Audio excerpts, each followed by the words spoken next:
BowmanDigitalMedia.com. Hello, everybody. Welcome to another Marketing Mondays. I'm your host, Ira Bowman, and I'm excited today to be joined by my good friend, Dave Meyer, the president of BizzyWeb. Dave, welcome to the show, brother. Thanks, Ira. How are you? I'm doing good. I was just looking at your bald head and my bald head, and I go, man, being bald is beautiful. Absolutely. I was just talking to a new connection of mine, Rick McLaughlin, and he's bald too from Toronto. So I've got bald on the brain today, but he and I both wear glasses. Oh, wait. I've got a thing. I didn't even think of this before the show, but I can totally. There it is. Hello. Now we look like brothers. Right? Now we're related. You're good looking. All right. So for those of you who don't know Dave, we're gonna do some just like who is Dave. Then we're gonna do some who is BizzyWeb. And then we're going to get into the topic of the day. I'm excited about this. You and I were having a conversation a couple weeks ago about emails. And so if you are out there and you're struggling with automated emails, drip campaigns, and those types of things, we're going to deep dive into that because I think that's something that can help a lot of people just to understand the theory between what works and what goes over the lines, and actually I think is counterproductive and becomes spam. So where do we make those distinguishes and stuff? So we'll get into all that because I have thoughts too, and I think a lot of people in the audience will be interested. My friend Bonnie, hello, she's in New York City, so it's afternoon there. Good afternoon, Bonnie, my friend, and she might struggle with that too. A lot of people do. Hello. Haviz? I probably didn't say that right, but I'm trying. Okay. So first things first, if you're not connected with Dave, what I'm going to do first here is I'm going to pull up your LinkedIn profile. Right on. So let me share my screen. All right, there it is. So this is Dave Meyer. Okay. So if you're looking for Dave, we'll make it real easy to find him. Find Dave here. Stop on in, say hello. Would love to chat. Absolutely. That's what it's all about. Yeah, I mean, this is what it's all about. Do I want guest post service? So no. But thank you. Appreciate the spam on the show. I love it. I don't think people understand what it is I actually do, I guess, but that's okay. I appreciate it. Find Dave here. Click on him. You can hit the follow button. You can hit the connect button. And if you're watching, we are live right now on YouTube, Facebook, and LinkedIn. Okay. And I actually, just so you know, Dave, I record these. I think we talked about this. Oh, good. You got a connection request already from Michelle, who is one of my very favorite connections on all of social media. Ooh, spectacular. Michelle is an awesome lady. You're really going to like her. She is a Gallup Strengths certified coach out of New York City. And she specializes with women, but she can help both men and women. So anyways, cool. She's an active person on social media. She's on Instagram. She's on Facebook. She's on LinkedIn. But what I like about her is she's not all about herself. You know what I mean? It's like some people, they like you as long as you're like commenting and supporting them, but they, you know what I mean? They're not in it for win-win. She is a win-winner. That's why I like it. Spectacular. All right, enough about Michelle. I could talk about her for hours, but let's talk about Dave. For those who don't know you, and I'm going to presume quite a few people watching today. By the way, if you haven't told us in the audience yet where you're watching from, let us know. We'd like to give you a shout out, and that gets your name up in lights too, which is kind of fun. So, but can you tell us, not necessarily where you were born and all that stuff, but start like from the moment that you became interested in marketing, in the marketing space. Yeah. To maybe the launching of BizzyWeb, just that breadth of time, because then we'll talk about BizzyWeb in more detail in a minute. For sure. So there's a two-parter here. And so my first part of the communication and marketing game goes all the way back to 5th grade when I was bumped up by 1 grade level by one of my teachers. He said, you know, you're really good at all this and you could probably teach this class. So I'm going to upgrade you.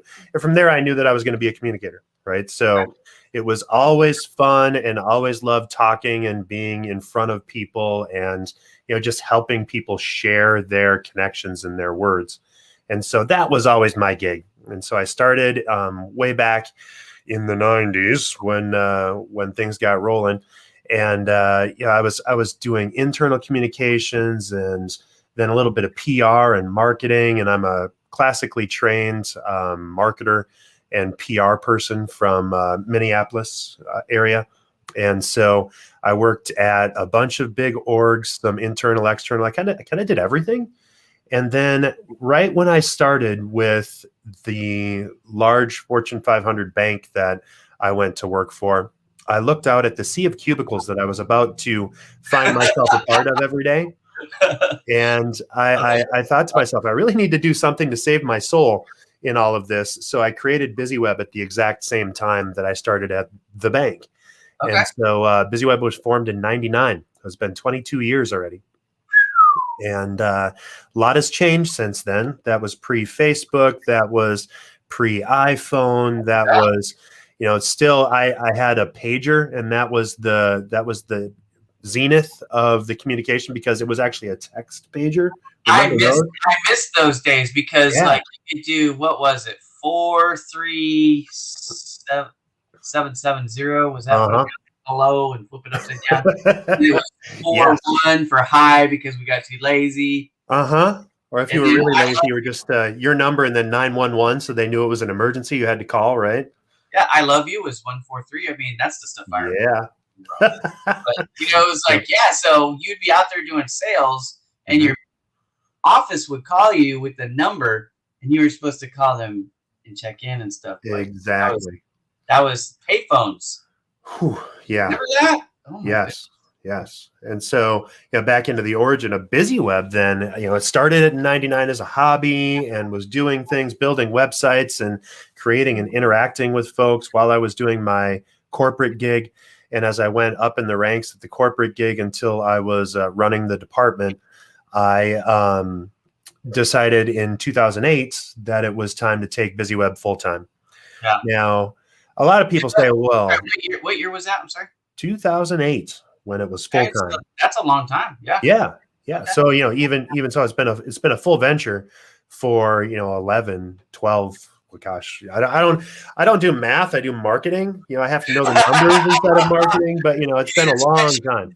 You need a spreadsheet to show you. Bingo, exactly. So if you get me into Google Analytics, I can figure out where my tenure is. There you But go. yeah, it's That's 13. fascinating. That's 13 years.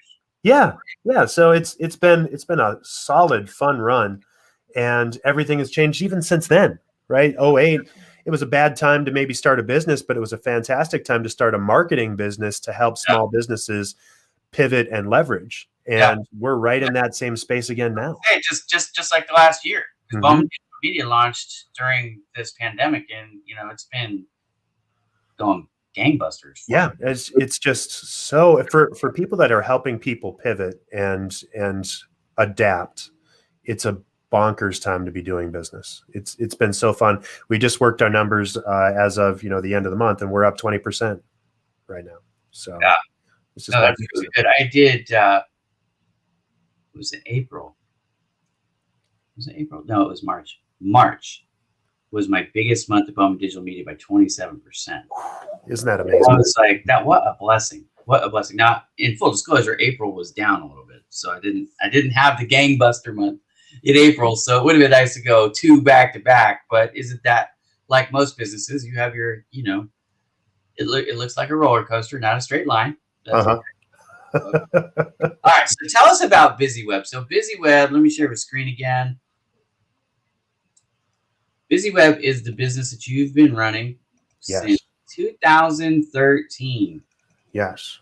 So, well, 2008 was full time. Oh, sorry, 2008. Started in '99. So we started as a web company, and then as our company or as our clients' needs adapted, we went into marketing, and now we're doing inbound marketing and growth marketing and automation and all of the things that we're going to be talking about today. Well, let's talk about each of those a little bit, because they're not exactly the same thing. And right. Some people might need one that don't need the other. So absolutely. hopefully at the end of this thing, Dave, the goal will be that somebody who didn't know about you but needs your services get in touch with you. That's what That's what I'm hoping to help with, right? Heck yeah. So if you guys are looking for BizzyWeb as we describe what this is, I just want to say first off, I love the no BS, no buzzwords, just results. I think that is smart, because who can't relate to that? Go, yeah, don't sell me on how great you are. Show me how great you are. Yeah.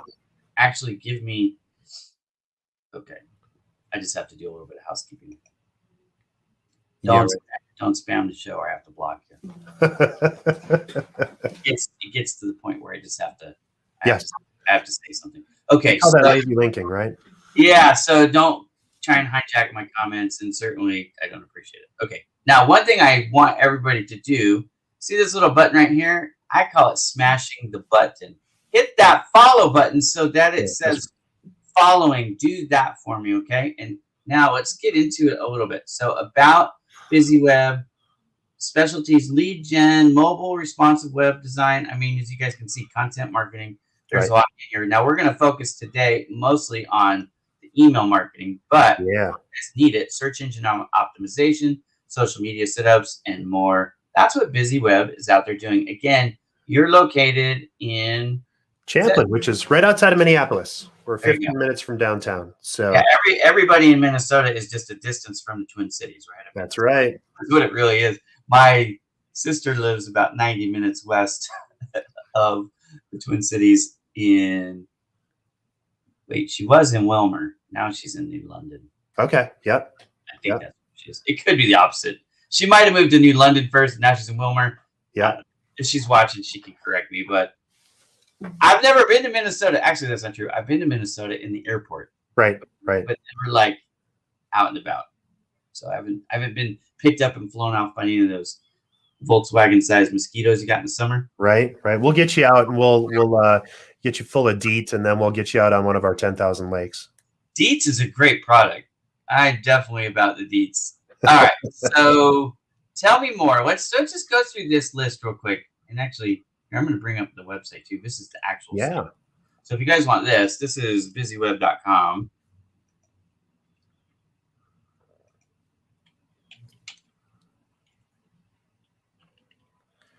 Yeah. So as you do that, Ira, just the things that BizzyWeb does focus on are really helping generate and find traffic for our clients. So B2B services businesses, people that have a lot of connections and that have a high touch sales process where it takes a lot of follow up and leads to get business going, and you have to do a lot of research.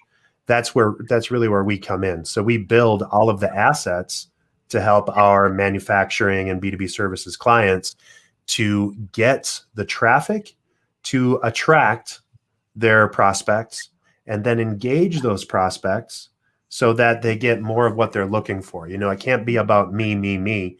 And in website design, a lot of people are just tempted to build websites that are, well, we've been in business for 22 years and we do these things, and it's boring, right? So focusing instead on what your clients are looking for and being hyper helpful is what we do for our customers. Well, I agree. I build websites at Bowman Digital Media too, and it seems like I have to have the same conversation with almost everybody. Yep. It's like you have to think about it, and I call it the point of view. Just think about it from the point of view of the people that are looking for you and what you do, not so much to show off yourself and this is how great we are, but to let them know what they're trying to find. Like maybe they do want to generate, well, let's see. I'm going to get off of a graphics person. Let's say they're an accountant and they're looking for more accounting clients. Right. You can help them find leads for people who are looking for accounting clients. Okay, we need to put that on your site then, right? You know what I mean? Like, it's not about, I've been designing since, 2003, or I've been, whatever, I have a master's, you have a master's in business administration. People don't necessarily care about that, right? So they want to know how you help. Case studies, white papers, information that you can help them with. That's what they're interested in. And sometimes being glaringly obvious and saying, we work with, and then spelling out exactly who your best customer is. Yeah. We work with manufacturers that are frustrated because the leads are fewer and farther between because they can't have all of their in-person networking that they used to. Right. So we help close that gap, right? So going right to there. Maybe it's the folks in manufacturing that they never really had a strong website because they didn't need it. And now they do. Well, what do you do on it, right? Like, we're not just going to redo the same crap you've already got. Right. We need to build your e-commerce up. So what are we doing to make that e-commerce space, again, appeal to the people who are looking for those products? Make it easy to purchase, make it secure, the transaction secure. Maybe you want to get yourself on Alibaba and Amazon and some of these places. Right. Build all those out. And it's fascinating. As you were scrolling through my profile, the two other things that I do is I'm a trainer for HubSpot, and I'm also a speaker for Google. And so one of my favorite things in life is just educating and showing people how to do all this stuff. And it's especially with the Google partnership. I'm in a very select group of folks. There's less than 14 of us that Google is authorized to do this work. And we have to be trained as much on what we can say as what we can't say, because you can't make promises that you can't, and this is huge. First page of Google in bingo. And that's, I bet you everybody on here, and there's people in our chat right now that are trying to spam us, right? So there's all kinds of fun stuff about, going to what you do instead of who you help and how you help people. That's definitely it right there. Oh, yeah, Bonnie, all day long. Yeah. So, I mean, that's really what it boils down to. And I'm going to tell you, it's like that on social media, even this show. Mm-hmm. What am I doing here? I'm trying to get people to know about BizzyWeb and use BizzyWeb. It's not about me. Right. You know what I mean? And if I'm successful and I do this week in and week out, I'm helping a lot of different marketing companies to get out there, but I'm also helping the audience learn what marketing is. Yes. I saw something over the weekend. A lot of people are trying to cut sales out right now. They're just trying to cut it out. They're trying to use nothing but marketing. Mm-hmm. And I'm like, sales and marketing are cousins, but you really need sales in most cases to sell products. Like you need a good, strong marketing campaign. I'm not trying to say that you don't, but you also need sales components and sales activities. And when you're hiring a marketing company, you shouldn't be expecting the marketing company to sell for you. There's marketing activities. They help increase visibility, increase awareness, get you in a position so that your sales team has an easier job, but your sales team still has a job to do. Right. So that was the whole, for me, the concept of the show. Let me educate people what is marketing, and then at the same time introduce people who are good at it that people could then hire to fulfill their needs. And if it's not Bowman Digital Media, I want it to be one of these other folks that I highlight, because I vet everybody. I don't just bring people on. You know what I mean? You could even talk about your experience getting the invitation to the show. It wasn't like the first time I met you. Oh, you run BizzyWeb. You want to be on my show? I'm looking for guests. Like, that's not the way I do it. But then when I have people on, it's like I want to do everything I can to help you guys succeed. Right. So when you're running a website, Dave, what you're saying is that's what you want to do. Look for a way to make the people, and this is what Bonnie's saying, make the people the star. Make people who are looking for what you do understand that's what you can offer them, and here's how it will help them. Right. And maybe some things that differentiate you and the competitors, which is why I like your no BS tagline. Yes. Because there's a lot of BS in marketing. Again, I go back to the hyperbole. I'll make you the front page of Google in 90 seconds. Because how many times, look, I'm assuming your Facebook ads that you see, the ones they serve you are like the ones they serve me. Right. And I see that ad. I see a click ad. Your competition is clicking on your ad. I see that every day.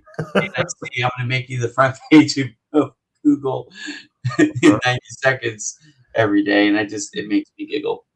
It's intense. And I have a blog post about that still ranks number 1 because it's the entire point of that. So if you ever want to Google purple monkey dinosaur, you will find the blog post by BizzyWeb about the uselessness of page 1 keywords if they're not targeted. You can find a long tail, really random, stupid keyword that you don't care about. Yeah.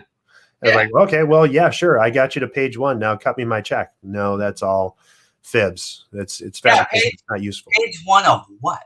That's the key there, guys. Like, pay attention to what Dave just said, because I fall out of my chair sometimes trying to explain this to people. Like, okay, so I had a lady ask me, can you make me the number 1 search result for this product that she sells? Mm-hmm. And how much would it cost? And I said, well, let me just give you an idea. The major competitors that you're competing against are spending upwards of $10,000 a month, every month, to be where they are. And they've been doing it for years.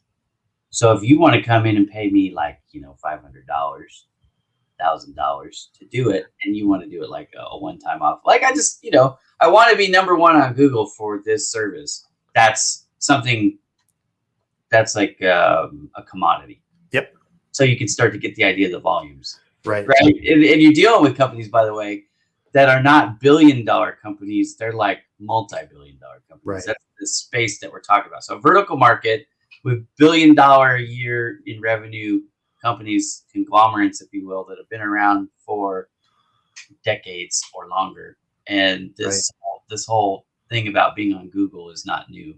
So that's really the difference, Ira, between branding SEO and broad match SEO and the fine-tuned being super laser focused on who your customer is. Yeah. SEO. So let's talk about this a little bit. So what is the difference between the broad term and the long tail? Yeah. I hate to say obscure, but so it's in broad match. Okay, let's go to something that gets a lot of heat, or like the legal profession, and let's just go to, I don't know, divorce attorney, right? Okay. So if you were to you want to be the number 1 rank on divorce attorneys, right? Divorce attorney, or let's make it happier, right? Let's just do electrician. Okay, yeah. Minneapolis, right? So, or electrician, LA, right? Where Bowman Digital Media is. So for electrician, Los Angeles, huge, high costs keyword, very hard to rank for. But if you get very specific on who you're trying to reach and who you're trying to connect with, then all of a sudden it's lighting installation or low voltage landscaping installations in Orange County, right? So getting as specific as you can to make sure that you're hitting exactly the right people. Yeah. The interesting part about longer tail keywords or more specific keywords is that it costs a whole lot less for a keyword that's very specific than a broad match. So electrician LA is going to be $75 a click, maybe $110 a click, right? And Same thing for SEO. A lot of to win that, just so people are clear, like what Dave and I are trying to help you with here is it's almost impossible. If you wanted to win the first spot in Google for electrician or electrical, I mean, I don't know how much money it would take or how long it would take. But and really, what does that do for you? Yeah. I mean, if you're truly a neighborhood electrician that doesn't want to go all over the city or all over the state that you're in. Even if you're, let's say you were an agency, let's say you were doing like solar panels, I don't know. Right. Let's say you're doing something like solar panels and you could sell it to anywhere in the United States. Mm-hmm. Right. And so you wanted to own electrical, which again wouldn't be the right word. We're going to get into this too, but you know what I mean? So like you got to think about what you're trying to do here. Right. It would cost an obscene amount of money, and I can't put a number on it because I don't know. Like I can tell you, it changes, right? It's algorithmic. If you start spending a ton of money, your competitor's going to spend more, and then your budget's going to keep going. They already own the spot. They're not going to just give it up. 100%. Right. So now you start thinking about what Dave's talking about, more practical. Like, okay, I am an electrician in Minnesota. Yep. And I don't even need to be the number one electrician, but I want to be, like yours talking about. Maybe it's repairs, or maybe it's brand new installations, or maybe you're focusing on something because of the season, and you want to go outdoor, electric. I don't know. I'm not an electrician. I'm trying to think of something. Right. Or even going very install outdoor lighting. Right. For the summer. Yeah. Right. I don't know, but now you just went from something that what you're talking about, broad match, to keywords, right, long tail keywords, which just means it's narrowing the competition. And now to become the number one is a heck of a lot easier. Mm-hmm. So, but you still have to do some research, because you have to be I'm going to assume there's more competition in LA than Minnesota, just because of the size of the markets. Right. Right. So, that's the other thing. But now if I'm in LA, maybe I don't say LA. Maybe I say like a city, like I live near Riverside. Mm-hmm. So maybe I'm going to put Riverside. Right. Or, if you're in Orange County, which is south of LA, you're going to put, Orange County. Or maybe you're in Malibu and you would put Malibu instead of LA. You know what I mean? Right. And so then you're getting hyper tactical. Yeah, you're focusing in more, you're reducing your overall competition. Right. That doesn't mean you can't also have a multi-pronged campaign and be doing, Los Angeles, maybe Los Angeles County, maybe Southern California, SoCal. I mean, there's all kinds of different ways to do it. But yeah, if I'm trying to be very specific, again, I look at what my needs are for my intended customer, and I figure out, marketing personas, another buzzword. And I know I try to stay away from the BS and the buzzwords, but if you have an idealized person that you're trying to reach, you list out what that person is looking for. And then you almost write letters. You say, okay, well, my ideal person is Bob, and he owns company in Orange County or in Minneapolis or whatever. And here are the 5 things that he really needs. And you just write a letter to Bob saying, hey, Bob, I know that you're super interested in these things, or this is what hurts for you. I tell people all the time when I'm speaking for Google, SEO is as simple as this: be as useful as possible to the people that need your services before they know your name. Yeah. Well, I love the customer persona for a lot of reasons. And a lot of times when I'm talking to people, that's one of the first questions that I'm going to ask. Mm-hmm. Who are you going after? Right. One of the least or lesser obvious reasons why I ask that question is because, and I think you guys help people manage their Google ads and the different paid advertising, right? So that's not something we really focus on at Bowman Digital Media. We can do it. We have a few clients pay us to do it, but it's not our focus. But one of the things I do offer at Bowman Digital Media, and I think you guys do too at BizzyWeb, is we do social media management for our clients, right? What social media channels should they be on is in part answered by their persona, their Yeah. client persona. Yeah. So how do you helping your clients figure out who that is? Because a lot of them, if you're like me, when you ask that question, they go, "Oh, anybody who's 18 to 65," and I'm like, Yeah, of course. you haven't done a persona. You're just Right. now pulling something out of your end. So Right. how do you help them figure it out? What we focus on with our customers, we don't start any engagement with any of our customers unless we've done what we call our strategic game plan. Okay. So we do a deep dive into the psychographics, demographics of who they're trying to reach, what their business goals are, what their growth goals are, and the path that leads them there. So my growth goal as a business is to grow 20% in this particular market. Yeah. Okay, well, what does that look like? And then you take half steps back from that goal until you get to something that marketing can impact.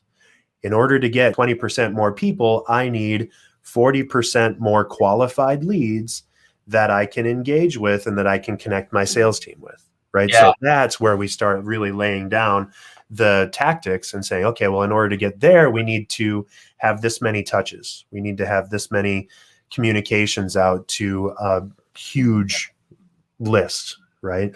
And so getting all of those people together is where it really gets interesting. And then you can send them emails and you can automate those emails, right? And you can start saying, almost making it like a choose your own adventure, where if somebody responds to that first thing, remember Encyclopedia Brown, or maybe I'm too old, but you could say, does Encyclopedia want to go to this page? Does he want to open this, or does he want to go to this, right? And so you make that your customer timeline, you make it their buyer's journey. And if they're super interested in this, you're going to give them more of that. And if they're super interested in something else, you're going to give them more of that. If they don't respond at all, you take a half step back and you say, okay, well, maybe you're interested in these 3 other things that we know people like you are interested in. So this is marketing, guys. Yeah. For those of you watching, if you're not familiar with all the stuff that Dave's talking about, this is really what marketing is. We have to figure out let's just break down what you said, because I think people are confused. What is marketing? Yeah. Right?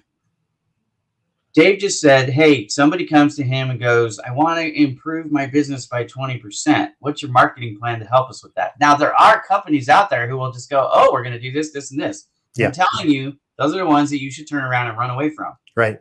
Guess what an SEO company is going to do? Oh, you need more SEO. Guess what an advertising company is going to do? Oh, you need more advertising. Right.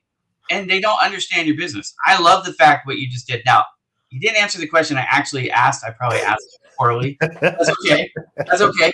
But I love what you answered. But I just want people to understand, like, the objective of marketing is to understand where you're at, who you're calling on, and then we come up with proposed solutions. I say proposed, think the word hypothesis. I love this word, hypothesis. It's like that scientific experiment where we say, we think based on what we know and what you're trying to do, that this will work. Now, sometimes we're going to come up with 7 of them. We're going to do a whole campaign, marketing campaign, but I just want to keep it simple. So let's just say there's 1, right? So we're going to propose it. Now, sometimes throughout the campaign, we're going to go, because we're going to look at the measurables, and we're going to go, oh, it's not performing the way we thought it would. Let's make an adjustment in course correction during the campaign. But most of the time, we're going to let the campaign unfurl. Then we're going to go back and analyze the campaign. How did we do? Then we're going to suggest another one. And usually while this is happening, just in full disclosure, there's multiple things going on. Like I said, it's not just one. Right. But the question that I have seen, and maybe you're not seeing it, maybe it's just the people that I'm talking to, but I'm asking them the specific question, who is it that you go after? Like, where, that 80-20 rule, where does 80% of your business coming from? Because usually it's the same type of vertical market. Right. It's usually the same. There's some generalities. You can go, oh, okay, well, I'm dealing with 40-year-old business owners, or I'm dealing with, people who just graduated college, or I'm dealing with people that are high school graduates, but not college graduates. And, you start to find these pockets. Maybe they're introverts, maybe they're extroverts, maybe they're engineers, whatever it is, because every business seems to be different. But if you can figure out the demographics, and a lot of times there's multiple things, male, female, older, younger, master's level, BA or BS, some college, but no degree. Sometimes just high school, whatever it is. When you start adding all those things together, the more of that profile that you can put together, then we can build a campaign, a multi-pronged campaign. Usually, that's more just like the keywords, right? And we can get more, and you can get the results you're looking for faster with less money. So when I'm doing these dives, and you're doing a psychoanalysis, so you're doing the same activities I'm doing. Like I said, I think I just explained the question poorly, so that's why I'm going to. But how are you helping them find it, or are you talking to people that they're like, oh, I already know, and they're giving you an answer that's good? Because my clients, most of them, right, it's like I'm looking at a deer in the headlights. Yep. Like, what do you mean, Ira? Why do I need to know that? Yeah. I'm like, I can't really do anything until I know that, because everything that I'm going to give you as a suggestion or a potential solution that I would want to roll out is based on who you're calling on. Right. Well, for me, when people ask that or when I ask that question, if I get the deer in the headlights look, then I back up a little bit and I just say, okay, well, share with me your favorite customer. Yeah. Or give me somebody that you would love to work with 5 more of these people every year, and it would make a massive difference to your business. I gotcha. Right? And then we ask that, well, why is that? And what do you do for them that makes it so amazing? Or what's the best option? Like my best customers understand that they're not experts in marketing, understand that they need to invest with people that know what they're doing, because that's exactly what they do for their customers. And they're willing to take a bet, or to make a bet on doing something that they know is going to be impactful, as long as they can measure it and confirm that it's working. So that's what you have to ask your customers as you're building it in order to get to where it is. So it's who's our best customer, and then give them what they're looking for. Another one that I ask as a cheater question is, okay, for B2B, right? Who is your best customer's boss? And how can you make that person look good to their boss? Yeah. Right. Oh, there's no doubt. So I like the whole concept of making people into heroes, however you can, like helping them become the hero. I think that's great. So here's my challenge to you that are watching, right? Tell us in the comments, who is it that you help best, right? And the demographics are going to vary based on what you do and how you do it. But then give us the answer. How do you help them the most, right? And the reason why I'm asking this is because I have a feeling a lot of you have never actually verbalized it or written it out. And I think that it can be therapeutic to helping you propel yourself to another level, right? So there's a point to this. I technically don't actually care the answer. I just want to make sure that you know the answer. And then I want to make sure that you're communicating that in your marketing material. Mm-hmm. Because that's what we do at BizzyWeb and Bowman Digital Media. We help people figure this stuff out, right? But this is what you need to be working on, guys, right? Realistically, you can drive so much more business if you can explain this well. It's kind of like the elevator pitch, and I know that's a dated expression, but can you succinctly tell people what you do quickly? Like, I'll give you an example. Bowman Digital Media, we help people build their digital audience and increase website traffic through social media management. That's what we do. If you can explain it in a simple way using nickel words, so you don't need to be in the genre or in that vertical market to understand it. Like, stay away from acronyms, right? As an example, because people don't know what that means. I was talking to somebody, and they were going to create a company, and DFW was in the name. And I said, "Oh, you're from Dallas Fort Worth?" I go, "No." I go, "Well, it's not necessarily a good name then, because everybody's going to assume DFW is Dallas Fort Worth." I mean, you know what I mean? Be careful with acronyms, folks. Anyways, okay. So, are you helping people with that part? I mean, is that something that you guys are talking about in the beginning? Like, what is it that you do? Can you say it succinctly? We help them ideate where they are and what they need to do in order to engage, right? So it's all about asking the right questions to drive the needle forward for your business. And so we get them to that space. Yes. So I want to get into the emails. I know it's kind of a little awkward transition because what This we're is talking fun. about Yeah. is a little bit different, but I love what we're talking about. And I know you're hard pressed. We have a hard stop. Sometimes we get to go over, but we have 20 minutes left. So I want to just take this next 20 minutes and I just want to like deep dive for those of you who are watching about emails. So what we want to talk about is how you're setting them up. Now you are an expert at HubSpot. So I actually want to pick your brain a little bit too. Yeah. Because in full disclosure right now, my Bowman Digital Media, my team is growing and I'm using the free version of HubSpot. I know I need to upgrade. I know that, but I don't know what I need to upgrade to. Right. So I'm thinking, you know what? There's probably other people out there that are watching that are on the free plan of HubSpot. And if you don't mind like coaching us through a little bit, you can show off some of your expertise and give them some practical tips.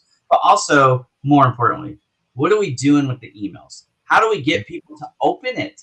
Right. And how do we get people to then take that call to action and click on the thing and go to our website and give us the information or buy the product or whatever? So let's just talk about it holistically, if you don't mind. Sure. And maybe we can get you some business this way too, because this is really this is a core service at BizzyWeb, right? Absolutely. It's we're a HubSpot Platinum agency, and we love working with customers that are trying to automate and connect with their clients. And one of the biggest ways you do that is via email. What is this word automate? Well, let's explain this. I've danced around it for a few different episodes, but I've never really got into it. So because we're going to go with this emails, and I've been calling them drip campaigns forever, which I have no problem with. And automation, it has a faux pas on people's mind for LinkedIn because automate usually is synonymous with spam, right? There you go, yeah. We're not talking about LinkedIn here. We're talking about email campaign. Right. I love automation for email. So can you just tell people, what does that mean, automating email? So in my definition, email automation in particular, or CRM and business automation, is all about building all of the potential responses that a customer could have and identifying an action associated with each of those potential needs. So if my customer is looking for product A or product B, to keep it as simple as possible, right? If I click on product A, I want to give them more of product A information. If people are more interested in product B, I'm going to give them product B. And if they don't respond to either A or B, then I know I've probably missed the mark and I need to go back up and say, okay, well, let's go back to the beginning and let me ask you a few more questions. Yeah. And so automation is the antithesis of spam in that it's giving you much more of what you're actually looking for. Email that isn't targeted on your needs and interests is spam. Now, how does this play into? Let's just take it back to the keywords, right? The macro or the broad match versus the more long term, right? So you've got more demographics.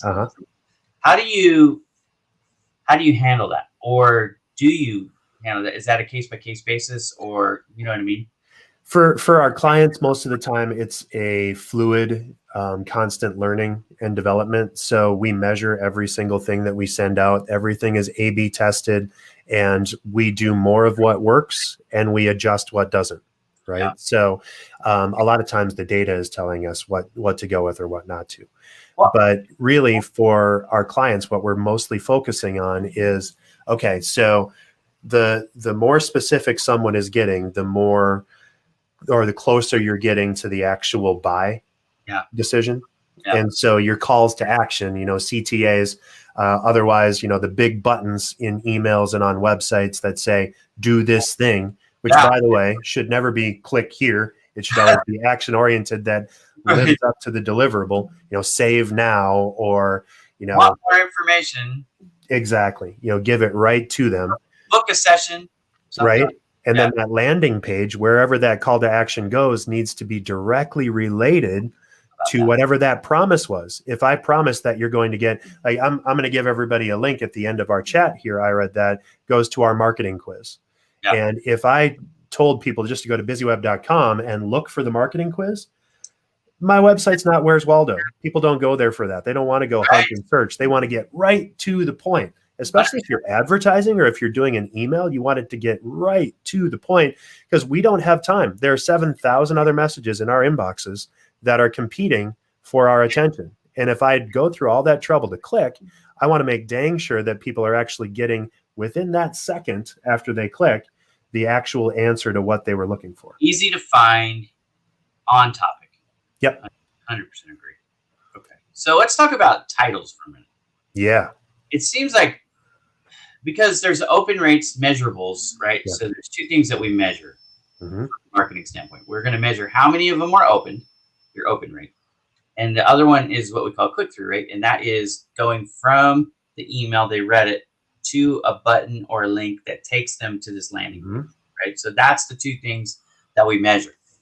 So the first thing, it seems like, because if you're getting an email from somebody you don't know, well, let me step back. If you're getting an email from somebody you know, like Dave sends me an email, the odds are I'm going to open it. Right. Irregardless of the title, because I know Dave. But it gets to be a challenge, much bigger challenge when you send in an email to somebody that doesn't know you. Mm-hmm. So that it seems like that subject line is one of the major factors. The other thing that could be a factor in just getting through, and we can talk about this too, I don't recommend that people use attachments on these types of emails because it seems like a lot of spam guards will not even bring it in, right? Mm-hmm. So my advice would be to have the email without an attachment, right, and to really focus on the title.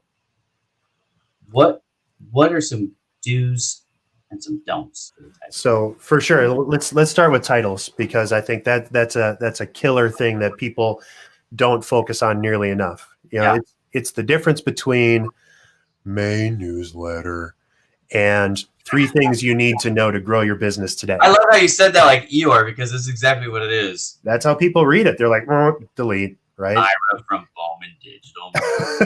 Right. And so getting very action oriented in your subject line, getting right to the what's in it for them in that subject line.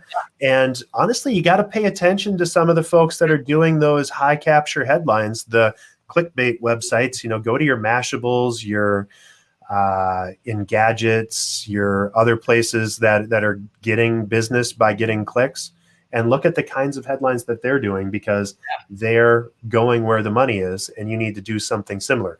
Just attention oriented, right to the point, as short as possible, and making sure that you're actually delivering on something that's going to be valuable.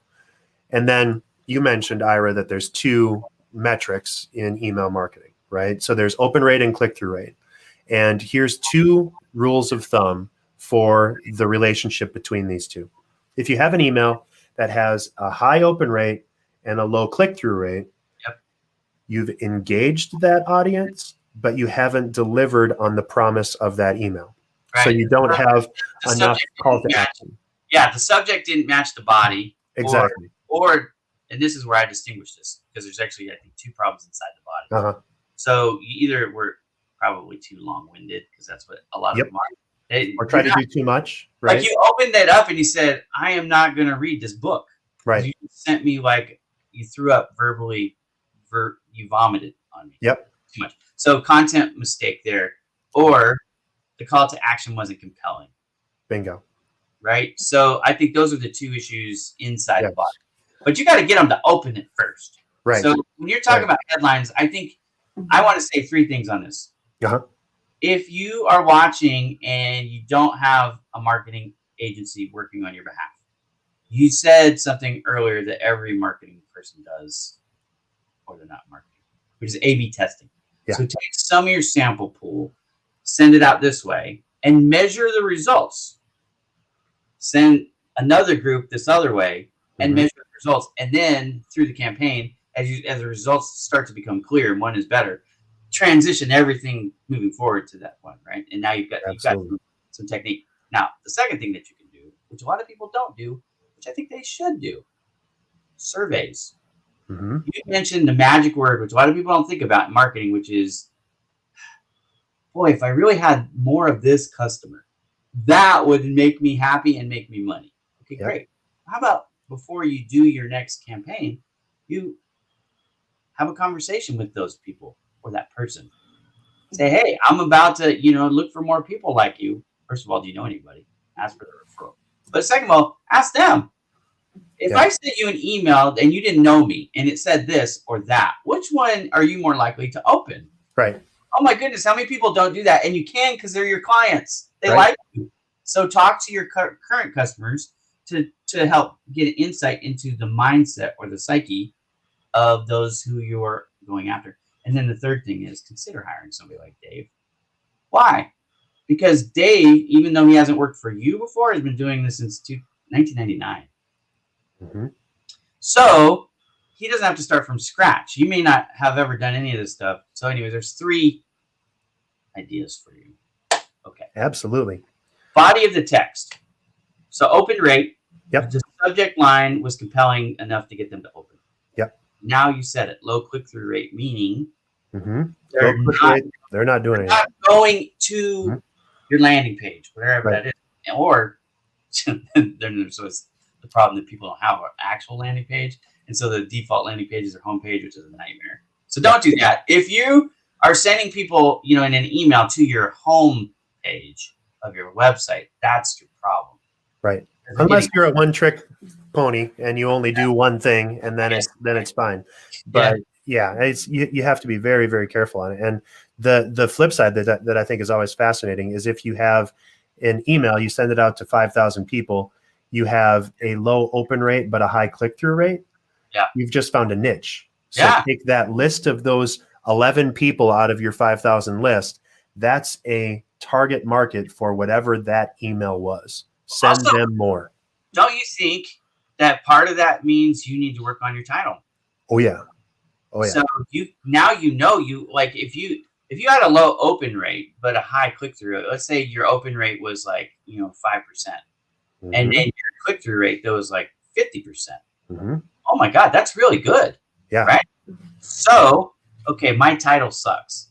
I don't need to rewrite the email. I need to rewrite the title and send it back to them. And maybe not right away, because you don't want to be we haven't talked about this frequency. Right. Like how much? Right? Like how much are you sending? Because I am almost assured to hit the spam button if I see an email from you every day. Okay. I don't know what your magic number is for the frequency. I mean, obviously it's going to depend a little bit on what they do and stuff. Right.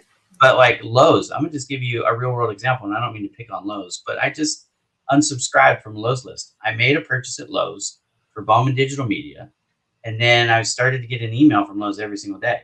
And it's I made one purchase from you. Right. And now you feel like you have the right to bombard my inbox with your specials, which I shop at Lowe's. I'm a Lowe's customer. That's why I'm not trying to pick on them, but I'm giving a real world example here, and Lowe's can take it. You know what I mean? Absolutely. So here's the deal. I went in and I unsubscribed from Lowe's, and they didn't send me more emails. I hate it when you unsubscribe and then you get more, by the way. That's just brutal. But the fact is, if they had set that level to maybe once every 2 weeks, something like that out of the get-go, and to be fair, they gave me the option to reduce the frequency, but the point is they don't start with the frequency that's going to be obnoxious to most people. Well, and you have to kind of match it to the kind of business you're in, right? Yeah. So for a realtor, you don't want to send too many emails to your clients, because how often do people buy new houses? Maybe about once every 7 years, right?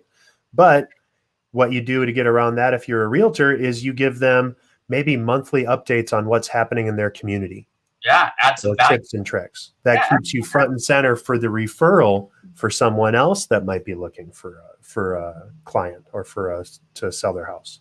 Yeah, it could be. I mean, it could be events. It could be community. Like coupons or discounts. There's all kinds of stuff you could do. An update on values of the homes. I had an email. I was on an email list from a not the realtor, but the person who did the loan for me. Every 3 months, I would get a thing on property values, and I thought that's kind of cool. It's all paper money until you cash out. But I never unsubscribed from his list. In fact, I'm still getting it, and I don't even own that house anymore. Yeah.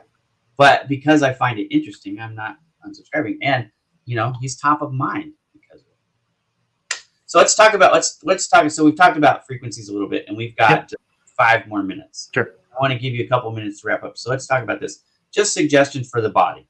Maybe a couple good tips that they can Absolutely. Keep it as information rich at the top as possible. Again, just like with search engine optimization and regular web content, people have very limited time frames in what they're willing to give you and limited attention spans. So make your email scannable, get right to the point. If you have a subject line that promises something, get right to the promise that you've delivered in that subject line. And then I actually like to do 3 calls to action of the same thing in every email, right at the top for people that are like, get it, I want it right now, and they click and they go. One again at the middle and one again at the end for the people that are super engaged and need to read every word of your email, and make sure that they have it there so that you're giving them those opportunities to hop on the bandwagon with you. I like that for videos too, by the way. Oh yeah. Because sometimes people don't watch the whole video. So call to action, if you wait to the very end to do the call to action, you're missing some of your audience. Absolutely. So get right there. Bullets are great. Keeping your text as short and sweet as possible. Anything that requires more than a minute or 2 to read, you really need to tweak down so that people can get to it. Think about what they're doing on their phones too. If you're reading on a 4-inch screen in line at the supermarket, you don't have that much time to get to the point and to get them to click. Yeah, so, and a lot of people are reading their emails on their mobile devices. Everywhere. Yeah. So what about this idea? So we didn't get into automation. I'm going to have you back because this hour went too fast. Really let me geek out. Yeah, but let's just talk about frequency of the emails for a second. Yep. So instead of doing like a really long one, guys, we're talking about splitting this up, and now you're doing a multi-pronged campaign, and you can actually set up with your automation, which we'll get into next time, a tree of if this, then that, right? But because you said A and B, right? You got 2 different products or services, and if they go this way, then I'm going to start sending them more on that. And if the other people, you know what I mean? So now you have groups. Let's just talk about frequency as a general rule. What is a good rule of thumb for folks if let's say they're in the service industry? I think the gold standard for services is probably monthly. Yeah. If you have a lot of information that is snackable content or interesting content that doesn't require a heavy load or a lot of research or a lot of time to read, you can get up to weekly. If you're offering deal of the day, then of course daily is going to be fine, but it really needs to match what your customer is expecting. So I think this is the thing that I want to say for people for frequency. Don't start at a daily, don't start at the whatever, if it's daily or weekly, whatever the most you would do. Let people dial it in for more. Leave them wanting more, right? So if they're not asking you for a daily email or a weekly email, don't start with that. I think quarterly and monthly, those are, depending on what you do, safe frequencies. Very safe. Yeah, you don't want to get a bunch of rejections, and you'll see it because you'll send the email and the bounce rates will go up because you start seeing, they didn't let you in. They rejected. If you're getting those emails, there's some trouble for you.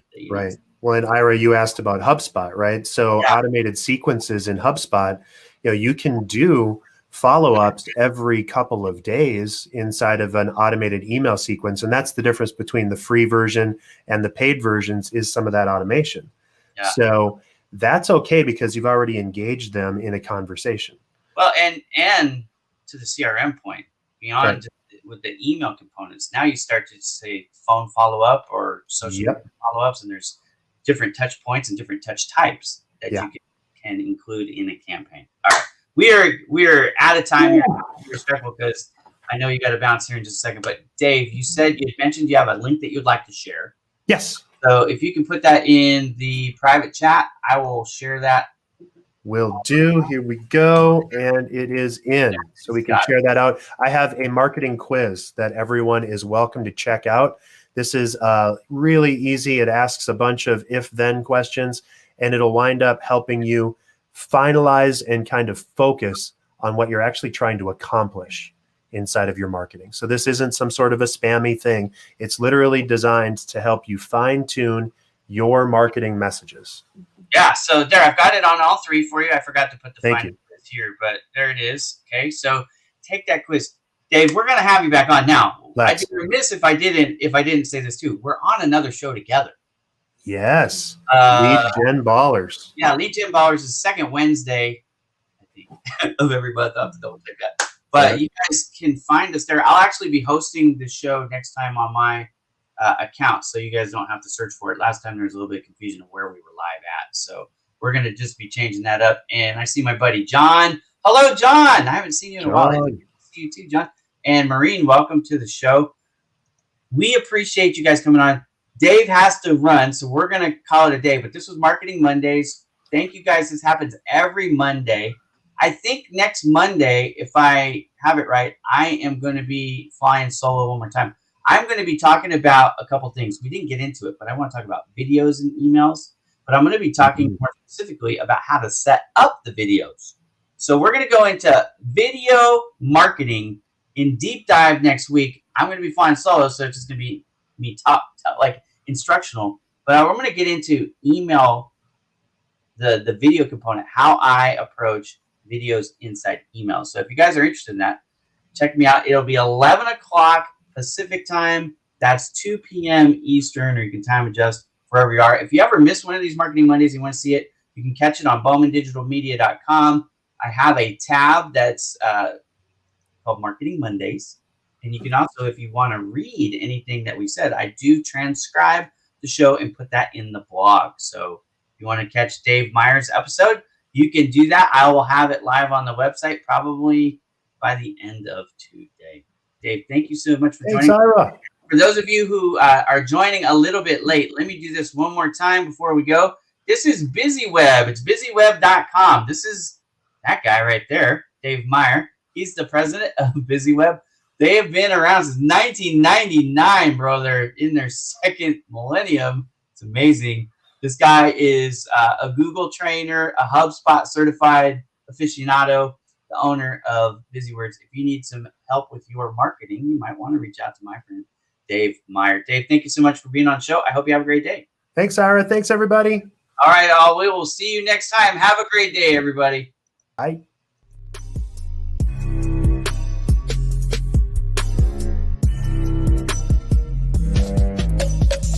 BowmanDigitalMedia.com.